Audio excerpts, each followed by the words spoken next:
Butterfly park எங்கே இருக்குன்னா கோயம்புத்தூரில் வெள்ளலூர் பகுதியில் இருக்கு. இந்த பார்க்கு சண்டே மட்டும்தான் ஓப்பன் பண்ணுறாங்க. மார்னிங்லேருந்து ஈவினிங் வரைக்கும் இருக்குதுலாம். ஆனால் நாங்கள் போகும்போது இங்கே கொஞ்சம் பட்டர்ஃப்ளை தான் இருந்துச்சு. இப்போது எல்லாரும் சொல்கிறாங்க பட்டர்ஃப்ளையே இல்லைன்னு.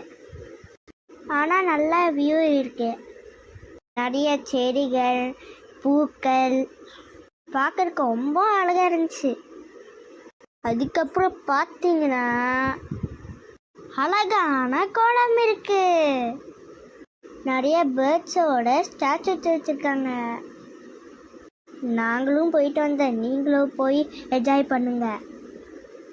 அங்கே பெரிய பட்டர்ஃப்ளை ஸ்டாச்சு இருந்துச்சு. அதில் நான் நிறையா போய் ஃபோட்டோ எடுத்தேன். ஓகே ஃப்ரெண்ட்ஸ், நீங்களும் போய் என்ஜாய் பண்ணுங்கள். பாய்.